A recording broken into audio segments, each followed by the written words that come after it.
எபிரேயர் 4ஆம் அதிகாரத்தை திருப்பிக் கொள்வோம். எபிரேயர் 4.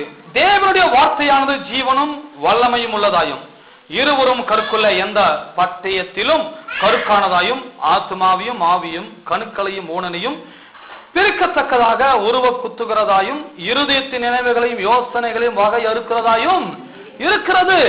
வார்த்தை வல்லமையுள்ளதா இருக்கிறது. தேவனுடைய வார்த்தை ஜீவனா இருக்கிறது. எல்லாத்துக்கும் ஜீவனா இருக்கிறது, வல்லமையுள்ளதா இருக்கிறது. அப்போ ஜபத்திலே நான் எதை யூஸ் பண்ண வேண்டும், எதை யூஸ் பண்ண தெரிந்து கொள்ள வேண்டும் என்று சொன்னால், ஜீவன் நிறைந்த வார்த்தைகளை, வல்லமை நிறைந்த வார்த்தைகளை ஜபத்திலே சொல்ல பழகிக் கொள்ள வேண்டும். எத்தனை ஆமென் சொல்றீங்க?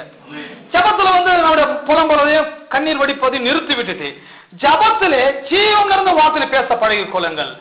கர்த்தர் அப்பத்தின் தண்ணீரையும் ஆசீர்வதிப்பார், வியாதி என்னை விட்டு விலக்குவார். இந்த வார்த்தை வெறும் வார்த்தை அல்ல, இது ஜீவனுள்ள வார்த்தை, இது வல்லமை நிறைந்த வார்த்தை, இது இருவரும் கருக்குள்ள பட்டயமான வார்த்தை.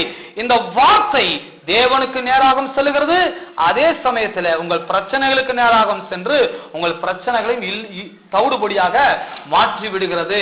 ஆகவேதான் ஜப வேளையிலே நீங்கள் பேச கற்றுக்கொள்ளுங்கள். ஜப வேளையிலே வல்லமையுள்ள வார்த்தைகளை சொல்ல பழகிக் கொள்ளுங்கள். ஜப வேளையிலே ஜீவனுள்ள வார்த்தைகளை பேச கற்றுக்கொள்ளுங்கள். அதான் நான் சொன்னேன், ஜீவனும் மரணமும் நாவின் அதிகாரத்தில் இருக்கிறது. அப்போ ஜீவனுள்ள வார்த்தை நான் பேச வேண்டும். ஜீவனை தெரிந்து கொண்டு நான் பேச வேண்டியது அவசியமா இருக்கிறது. தெரிந்து கொண்டு பேச வேண்டும். எதையே பேசிட்டு இருக்க கூடாது ஜபத்துல.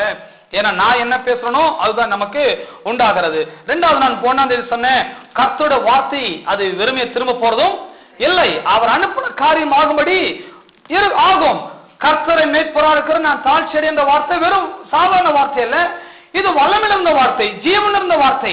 இதை நான் குறைவுபடுகிற வேளையிலே, நான் தாழ்ச்சி அடைகிற வேளையிலே, நான் ஒன்றும் இல்லாத வேளையிலே இந்த கர்த்தரை மேய்ப்பராக இருக்கிற தாழ்ச்சி அடைய என்ற வார்த்தை நான் மறுபடியும் சொல்லிக் கொண்டு இருக்கும்போது என்னோட வாழ்க்கை தாழ்ச்சியற்ற வாழ்க்கையாக மாற ஆரம்பித்து விடுகிறது.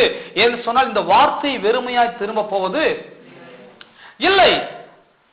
சிங்கக்குட்டிகள் பட்டினால் தாழ்ச்சியா இருக்கும், கர்த்தரை தேடுகிற ஒரு நன்மையும் குறைப்படாது.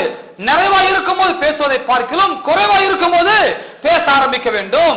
நிறைவாய் இருக்கும் போது பேசிக்கொண்டு இருக்க வேண்டும். இந்த மாதிரி வார்த்தைகள் எல்லாம் என்ற வாழ்க்கையிலும் குறைப்பட்டு விடாத இருக்கும்படிக்கு. ஆகவே மார்க்குக்கு நாம் திருப்பிக் கொள்வோம். மார்க் 11 வந்து விடுவோம். மீண்டும் படிக்கிறோம் பாருங்க. மார்க் 11. எவனாகலும் இந்த மலையை பார்த்து 23. மார்க் 11:23. எவனாகலும் இந்த மலையை பார்த்து நீ பயந்து சமுத்திர தள்ளண்டு போய் என்று சொல்லி தான் சொன்னபடி நடக்கும் என்று தன் இருதயத்தில் சந்தேகப்படாமல் விசுவாசித்தால் அவன் சொன்னபடி ஆகும் என்று மெய்யாகவே உங்களுக்கு